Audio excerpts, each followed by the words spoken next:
무엇이든지 뜻대로 구하면 하나님이 들으심이라 그랬습니다. 그래서 오늘 설교의 제목을 뜻이 선하면 오늘 이 제목으로 말씀을 드리겠습니다. 제가 누누이 말씀했지만 저는 46년을 목회하던 중에 제 후반기 33년에 바울교회 목회를 하고 작년 11월 마지막 주일에 은퇴를 했습니다. 이제 벌써 1년이 지났습니다. 뜻이 선하면 언젠가 한번 여러분에게 이 설교로 내가 꼭 여러분에게 제 산 간증을 드리고 싶어서 기다린 끝에 오늘 이 말씀을 증거하게 되었는데, 오늘 이 설교를 할 수 있도록 저를 인도하시고 도와주신 하나님께 먼저 감사를 드리고, 그리고 또한 저 33년간 음으로 양으로 저를 위해서 기도해 주시고 격려해 주시고 또 은밀하게 저를 위해서 후원해 주신 여러분들에게 진실로 감사를 드립니다. 마땅히 저는 오늘 이 걸맞게 송년 설교 걸맞게 해야 되는데 오늘 송년 설교를 하지 못하고 하나님의 기적을 체험한, 꼭 전하고 싶은 이 세 가지 간증을 하려고 제가 하는 거예요. 그동안 우리 바울교회 초창기 때부터 믿었던 분들은 귀가 따가울 만큼 들었을지 모르지만은 오늘 한 해가 마무리 되기 전에 또 새해가 오기 전에 정말 여러분의 가족 때문에 내 인생의 진로 때문에 고민하고 괴로운 사람이 있을까 해서 내가 다시 이 간증을 하려고 그래요. 간증하다 보면은 지자랑한 것 같고 자기 내세울론 같이 들릴지 모르지만은 천만의 말씀이에요. 저는 추워도 그런 마음이 없습니다. 단지 사랑하는 바울교 성도들에게 내가 이 해가 가기 전에 원 목사 살아있을 때 나와 같은 사람이 있을까 해서 내가 꼭 이 간증을 하려고 합니다. 저는 불교에 쩌드는, 미신에 쩌드는 집안에 태어나서 중학교 2학년 때 친구로부터 교회 나갔다가 고등학교 2학년 열심히 공부해 좋은 대학 가려고 공부하던 중에 이대준 목사님에게 새벽에 나가서 예배드리고 안수받으면 공부도 잘하고 머리도 좋아지고 좋은 대학 간대. 그 말에 제가 유혹을 받고 고등학교 2학년 처음으로 추운 겨울에 새벽 3시에 일어나서 목욕을 하고 제가 새벽에 교회 나갔습니다. 고등학교 2학년 때입니다.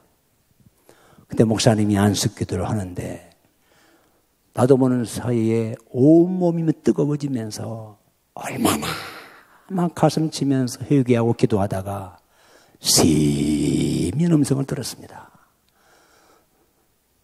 나는 너를 위해서 십자가에 죽은 예수라. 너는 나를 믿느냐. 청청병력 같은 그 소리를 듣고 내 인생의 진로가 바꿔졌습니다. 저는 꿈이 있어요. 우리 두 형님들 다 객지 생활하니까 나는 우리 어머님을 편안하게 모시려고 학교 선생님이 되려고 그렇게 꿈을 가졌습니다. 왜? 우리 어머님을 모시려고 시골에서. 그 꿈이 하루아침에 무너지면서 내가 두 손 들고 이렇게 기도했습니다. 하나님, 나를 위해서 십자가에 죽으신 예수님, 복음의 빚진 자로서 평생을 이 복음을 전하겠습니다. 영혼 구령하는데 인생을 투자하겠습니다. 그때 서원한 것이 제가 목사가 된 겁니다. 그런데 중요한 것은 그때부터 중학교 2학년 학생 배지를 달고 그때부터 새벽 예배에 빠지지 않았습니다. 주일 낮 예배, 수요 예배, 주일 밤 예배, 심지어는요 구역 예배까지 갔습니다. 학생복을 입고. 그런데 저는 그때부터 울면서 하루하루를 보냈습니다. 밥을 먹어도 울고 학교 가면서 울고 골목길에서 엉엉 울고 가니까 여학생들이 미친 학생이라고 막 손가락질하고, 시험 보다가도 울고, 잠자다가도 울고. 내가 하나님 지금, 하나님 계십니다. 내가 사기친 거 아니에요. 공갈 협박한 거 아닙니다. 지금 진실한 얘기예요. 왜 울었느냐? 두 가지 이유 때문에. 하나는, 우상을 섬기고 미신에 쫓기고 세상에 사신 우상을 믿다가 예수님 나를 십자가에 죽으셨는데, 나를 구원해 주셨는데, 그 감격에서 내가 신학교 오수역에서부터 용산역까지 무려 11시간 신문지 하나 얼굴 가리고 엉엉 울고 11시간 동안을 간 일이 있습니다. 신학교 때. 왜 울었느냐? 너무 감격해서. 하나님, 나를 구원해 주셨다니요. 하나님 감사합니다. 감사합니다. 진짜 그랬어요. 사실이에요. 또 하나 왜 울었느냐? 하나님, 우리 두 형님들 군대 생활하는데, 우리 어머니 시골에 농사 짓고 있는데, 우리 매형 누나 지옥 가야 됩니까? 나만 천국 가야 됩니까? 하나님, 아버지, 우리 어머니 예수 믿게 해주세요. 우리 큰형님, 큰형수 예수 믿게 해주세요. 나 예수 믿는다고요. 얼마나 핍박하냐 모르면. 내가 3부, 2부 때는 시간이 없어 얘기 못 했는데, 나 예수 믿는다고 참 핍박 많이 받았습니다. 참 얼마나 시달리는지 모릅니다. 그런데 그네들을 위해서 기도한 고등학교 2학년 학생의 그 순전한 학생의 기도, 하나님이 들으셔서 만 5년 만에, 7년 만에, 12년 만에, 20년, 37년 만에 우리 집안은요, 예수 믿을 종자들이 아닙니다. 잔인하고 우상에 쪄들고 미신에 쪄들고. 근데 우리 어머니가 권사가 되어서 95살까지 사셨다가 세상을 떠났어요. 우리 큰형님 독실한 기독교 장로가 되었습니다. 우리 장로님 목사가 되었습니다. 우리 누나매요. 그분 예수 믿을 수 없는 사람들이요. 그런데 예수 믿고 돌아가시기 4일 전에 저를 찾더니, 처남, 젠장 예수 믿을 걸, 그러고 죽었습니다. 이 어린 학생의 기도로, 우리 가족이 다 구원받은 것. 이게 기적 아닙니까, 여러분? 내가 무슨 바울 대교회를 만드는 기적입니까? 서울대학을 들어간 기적입니까? 아니에요. 나 같은 어린 소년의 기도를 들으시고, 우리 가족 전체가 빌어먹어야 되고 망해야 되고 저주받아야 되고, 우리 가정이 목사가 되고 권사가 되고 장로가 되고. 이 기적 아니에요. 이건 최대의 기적이에요. 그래서 저는 이 감격 때문에 오늘 여러분에게 이 간증을 하고 싶은 거예요. 울면서 하루하루를 전했습니다. 기적 중에 최대의 기적, 내가 예수 믿고 구원받은 거, 우리 가족 전체가 구원, 이것이 내 인생의 최대의 기적이에요. 저는 복음의 빚진 자로서 목회를 시작했습니다. 삼천포 신흥교회 거쳐서, 전도교회 거쳐서 전주교회 29살에 와가지고 31살에 목사 안수를 받았어요. 31살에 목사 안수를 받고, 그 다음에 목사 안수를 받고 2월 14일 날 정읍성결교회 32살에 부임을 했습니다. 그 다음 출석교인이 250명 모였습니다. 산증인입니다. 4년 동안에 열심히 모욕하다 보니까 교회가 막 배로 부흥되는 거예요. 그래서 마침 우리 교회 의자 수가 제한되어서 시내에 정읍중앙극장이 있어요. 아마 정읍에 사시면 아실 거예요. 판다고 내놨습니다. 하나님의 기회구나. 그 땅을 사면 일부에 한 번에 1000명 이상 예배를 드릴 수 있고 다 해서 그 땅을 사서 우리 선교하자. 선교합시다. 그래서 당회를 열어서 우리 선교하십시다. 그 땅을 사십시다. 한마디로 꿈이나 깨세요. 엿이라 먹어요. 그런 것 같아요. 지금 산증인이 서울도 있어요.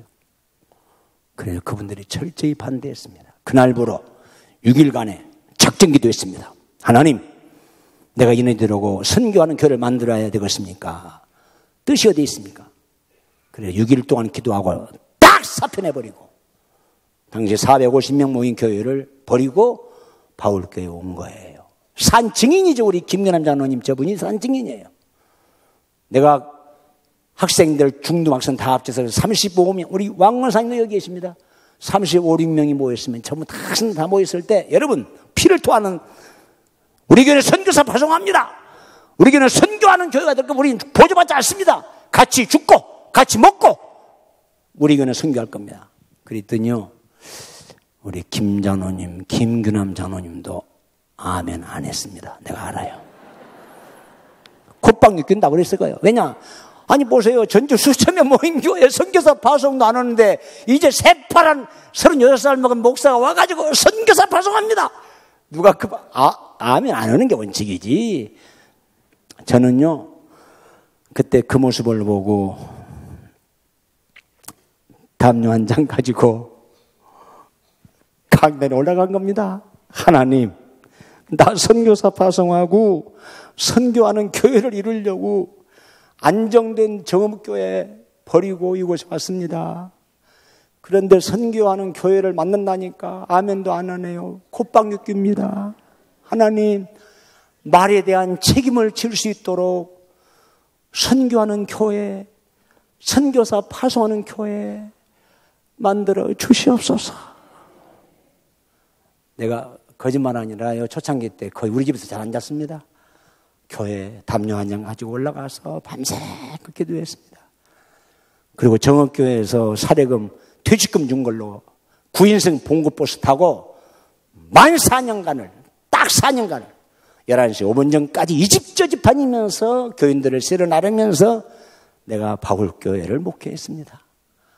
그 모습이 선했든지 여기저기 해서 우리 바울교회 모여드는데 순복음교회, 장로교회, 감리교회 침략인들이 한 주일에 막 20명, 30명, 40명 몰려오는데 우리가 급성장을 했어요. 그런데 제가 우리 교회 선교사 파송합니다. 이게 조립식, 보린장 조립식에서부터 사우디아라비아, 그 다음에 네팔, 그 다음에 중국, 필리핀 이렇게 해가지고 명실공히 우리 성결교단에서 우리 호남 지역에 최초로 선교사를 파송하는 선교하는 교회가 되었습니다. 이것이 기적이에요. 아니 뭘 그렇게 그것이 무슨 기적이냐고 대수롭지 않게 여길지 모르지만은 저는요 그렇게 큰 인물이 아니에요. 저는 우리 아버지가 목사도 장로도 어머니가 권사도 아니에요. 그런 집안에 태어났어요. 나는 일반 대학을 나온 것도 아니에요. 유능한 설교가도 아닙니다. 탁월한 재능이 있는 것도 아닙니다. 공부도 못했고 그리고 저는 언변이 약하고 수줍어하고 정말 흠이 많은 사람. 어떤 분이 그래요. 원 목사 비난했다고. 비난해. 나는 비난받을 사람이야. 나는 허물투성이야. 실수투성이라고. 나는 진짜 부족을 제가 아는 사람이에요. 이런 사람이 명실공히 우리 호남 땅에 호남 지역에 이렇게 하나님이 선교하는 교회로 정상에 세워주시고 우리 선결교단에서 가장 선교 많이 하는 교회를 세워주신 거 여러분은 별로 우리 탐탁치 않게 여길지 모르지만은 저는 이것이 기적 중에 기적입니다. 정말 기적이에요. 왜 기적이냐? 가능성 있는 인물이 아니고 능력 있는 목사가 아니에요. 오로지 기도로 꿈과 비전을 가슴에 품고 열심히 기도했더니 결국 우리가 선교하는 교회가 되었지 않았습니까? 바울교회가 어떤 교회냐고요? 우리 교회는요 선교하는 교회예요. 기도로 만들어진 교회예요. 이게 바울교회예요, 여러분. 그냥 만들어진 것이 아니었습니다. 이렇게 우리 교회가 선교하는 교회가 된 거, 이거 기적 아닙니까? 아니, 내가 실력이 뛰어나고 우리 가정 배경이 탁월한 기독교의 지방 같으면 이거 간증할 거 없어요. 저는 그런 놀라운 축복을 받고 보니 하나님의 은혜입니다. 여러분 제가 자랑하려는 게 아닙니다. 오해하지 마세요. 나를 내세우려고 한 게 아닙니다. 제가 2004년도 12월 25일 날 대전에 회의가 있어서 저녁에 오다가 교통사고를 나가지고 제 허리가 부러졌습니다. 그때 급히 고리변을 실려가가지고 우리 박 원장님이 0.1mm만 닿았어도 당신은 완전히 불구자입니다. 평생 의식을 잃어버리고 삽니다. 했는데 우리 박 원장님의 애절한 간절한 전심을 수술한 끝에 제가 이렇게 수술 성공해가지고 제가 이렇게 지금 서 있는 거예요.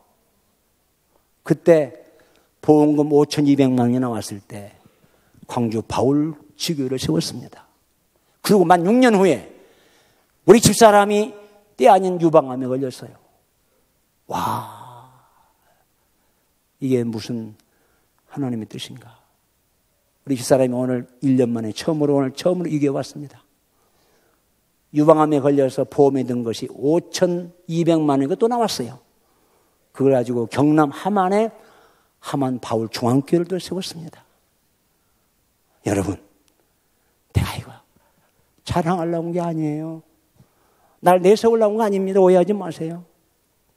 제 마음은 복음 빚진 자로 영혼을 건지려고 하는 이 마음 초지일관입니다. 변함이 없습니다. 하나님을 기쁘시게 하는 뜻이 선하면 저는요 반드시 응답이 올 줄을 믿습니다. 기적이 올 줄을 믿습니다. 끝으로 제가 신학교 다니면서요 기숙사 재정을 맡아봤습니다. 그때 살림을 다 하는데 하루는요 200명이 먹어야 될 점심에 120명만 먹고 80명은 안 와요. 그래서 무심코 옥상에 올라갔습니다. 야, 너네 밥 안 먹니? 선배님, 식권이 떨어졌어요. 너네 밥 먹으러 안 오니? 선배님, 돈이 없어요. 저는 그때 남이 모르는 째인한 전율이 왔는데 그때 제가 서원 기도를 했어요. 하나님, 내가 목회하던 중이나 목회한 이후에, 은퇴한 이후에 나를 통해서 공부하고자 하는 사람, 목사가 되고자 하는 사람, 돈 없고 가난하고 인품 있고 실력 있는 저들에게 장학금을 주어서 공부할 수 있도록 이종을 통해서 꼭 반드시 장학생을 키울 수 있도록 누구를 통해서든지 그 일을 하게 해달라고 신학교 3학년 때부터 지금까지 지금 약 45년간을 그렇게 기도하고 있습니다. 또 하나 꼭 하고자 하는 건 또 하나 있습니다. 꿈이 하나 있습니다. 우리 교회 선교사를 파송하고 보니까 초교파적으로 선교사 파송하는 교회가 되다 보니까 선교에 대한 집중, 선교에 대한 관심을 갖다 보니까 세상에 선교사 파송받다가 돌아왔는데 갈 곳이 없어요. 자식이 성공한 사람들은 자식 집에 가고 여유 있는 집은 자기 집에 가서 안식을 하는데 선교사들이 갈 곳이 없다고 그래요. 목사님, 갈 곳이 없네요. 선교사 나간 걸 후회하고, 선교사 나갔다 온 것을 후회하며 실망한 사람들이 있더라고요. 그래서 저는 그때 하나님, 난 앞으로 바울교회에서 목회하거나 은퇴한 이후에 반드시 선교사가 숨질 때까지 기거할 수 있도록 안식처, 그리고 농어촌에 목회한 사람들, 갈 데 없고 갈 데 없는 목사님들, 거기서 편안하게 부담 없이 살 수 있는 미국의 실버타운이 있습니다. 70세 이상 넘어가신 분은 거기 살다가 죽으면 또 다른 분이고, 그런 우리 안식 세계 목회자들 실버타운을 꼭 반드시 이루게 해달라고 제가 꾸준히 기도하고 있고 기도하고 있습니다. 그런데 그 일이 지금 진행되고 있습니다. 놀라운 일이 벌어질 거예요. 반드시 이루어질 거예요. 자, 오늘 결론적으로 말씀을 드립니다. 오늘 기적을 믿고 꿈이 이루어지기를 위해서 애절하게 하나님 앞에 기도하는 사람은 몇 가지 수칙이 있어요. 첫째, 선한 마음을 품어야 돼요. 좋은 마음을 가지고 기도해야 돼요. 악한 마음, 나쁜 마음, 음흉한 마음, 남을 해끼치려고 하는 마음, 겉과 속이 다른 마음, 이런 마음으로 기도해 보세요. 전혀 응답하지 않습니다. 왜 사울을 버리고 다윗을 사랑했습니까? 다윗은요, 마음이 선한 분이에요. 마음이 참 좋은 분이에요. 다윗이 말합니까? 사울 왕이요, 나는 당신을 사랑하나 당신은 나를 대적하니 나는 당신을 위해서 기도할 뿐이라. 이게 다윗이에요. 다윗은 마음이 고운 사람이에요. 기도하는 사람은요, 마음이 선해야 돼요. 순수해야 돼요. 깨끗해야 돼요. 이게 기적이 이루어지는 기도하는 자의 자세예요. 두 번째, 진정 하나님을 기쁘게 하는 뜻이 무엇일까? 내가 정말 영혼을 사랑하고 저 영혼을 건지려고 하는 마음, 한 영혼이 천하보다 귀한 영혼이 돌아오면 그렇게 기뻐하시는데, 하나님이 기뻐하시는 선한 뜻이 무엇일까? 영혼이 주님께 돌아오는 겁니다. 영혼을 건지려고 하는 그런 마음으로 하나님의 뜻을 찾아 기도하면 이게 바로 선한 뜻이에요. 이게 기도자의 자세예요. 뭘 먹을까? 뭘 마실까? 뭘 입을까? 이거 이방인들이 하는 거예요. 우리는 사심이 없이, 욕심이 없이 영혼을 사랑하는 마음으로, 영혼을 구령하는 마음으로, 이것이 가장 하나님의 선한 뜻이에요. 바울교회가 왜 성장하게 했습니까? 이 일을 이루기 위해서, 이 일을 하다 보니까 하나님이 기뻐하셔서 이 못난 저에게 이 바울교회를 주신 거예요. 여러분, 내가 사업을 해도, 인생이 성공해도, 돈을 벌어도, 신앙생활을 해도 목적이 뭐예요? 영혼을 건지려고 하는 마음, 먹든지 마시든지 하나님 영광 돌리는 마음, 이것이 하나님이 가장 기뻐하는 선한 뜻인 줄을 믿으시기를 바랍니다. 복음이 빚진 자이기 때문에. 그래서 예수님이 오셨고, 그래 교회가 세워졌고, 그래 나를 목사로 장로로 불렀고, 내가 지금 여기 존재하는 거예요. 왜? 나를 통해서 영혼을 건지려고, 저 영혼을 구원받게 하려고. 끝으로 기적을 믿고 하나님의 뜻을 찾는 사람은요, 인내심을 가지고, 그날이 오는 그날까지 인내심을 가지고, 그리고 반드시 될 줄 믿고 기대하고 기다리고 끝까지 열심히 기도하는 거예요. 이런 사람에게 응답이 있습니다. 기적이 있습니다. 며칠 아니면 새해가 밝아옵니다. 금년에 여러분 뭘 심었습니까? 금년에 뭘 투자했습니까? 누구를 위해서? 금년에 여러분의 여러분의 행동이 하나님을 기쁘시게 뭘 했습니까? 아직 시간이 있습니다. 유종의미를 거두시고, 자책되거든 하나님 앞에 송구스러운 마음을 갖게 되었거든 철저하게 기도하고 회개하고, 그래서 남은 생애만이라도 하나님을 기쁘시게 하고 하나님의 뜻을 이룰 수 있도록, 그리고 우리 바울교회가 좋은 교회로서, 아름다운 교회로서 계속 승승장구할 뿐만 아니라 여러분의 삶이 복되시기를 주의 이름으로 축원합니다.